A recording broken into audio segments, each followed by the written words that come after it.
उत्तराखंड का एक युवक राकेश जो कि रूस पढ़ाई के लिए गया था, लेकिन वह युद्ध में शहीद हो गया और अब ताबूत में लिपटकर उसका शव पहुंचा तो परिजन बिलख पड़े। उत्तराखंड के उधम सिंह नगर जिले के सितारगंज तहसील के शक्ति फार्म कुसमौठ निवासी 30 वर्षीय राकेश मौर्य पुत्र राज बहादुर सिंह मौर्य बीते 7 अगस्त को स्टडी वीजा पर रूस पहुंचे थे। दरअसल राकेश ने जीआईसी के शक्ति फार्म में अपनी प्रारंभिक शिक्षा ली थी, जिसके बाद उन्होंने बीएससी की और आईटी में डिप्लोमा हासिल किया था।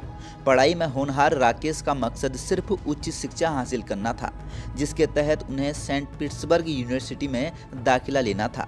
लेकिन रूस पहुंचते ही राकेश की दुनिया एक झटके में बदल गई। घर वालों के मुताबिक शुरुआती दिनों में सब कुछ सामान्य था, लेकिन कुछ ही समय बाद राकेश की बातों से परिवार को लगने लगा कि वह किसी गंभीर परेशानी में फंस गया है। 30 अगस्त के बाद राकेश से परिवार का संपर्क पूरी तरह से टूट गया, लेकिन कुछ दिनों बाद परिवार को राकेश की एक तस्वीर मिली जिसमें वह रूसी सेना की वर्दी पहने दिखाई दे रहा था। यह तस्वीर देखकर घर वालों के होश उड़ गए। इसके बाद राकेश ने एक अनजान रूसी नंबर से फोन किया। उसने बताया कि उसका पासपोर्ट, वीजा और सभी जरूरी दस्तावेज जब्त कर लिए गए हैं। उसका ऑफिशियल ईमेल अकाउंट भी डिलीट कर दिया गया है। राकेश ने यह भी बताया कि उसे डोनबास इलाके में ट्रेनिंग देकर सीधे युद्ध के मैदान में भेजा जा रहा है।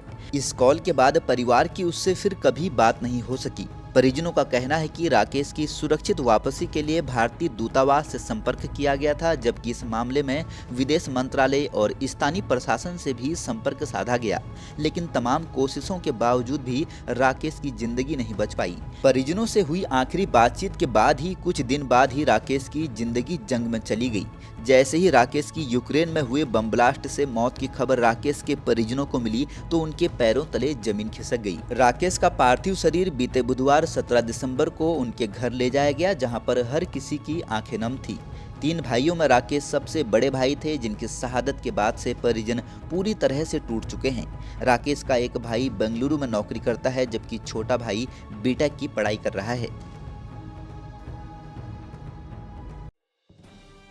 बने रहिए पहाड़ से मैदान की हर खबर के लिए देवभूमि दर्शन के साथ।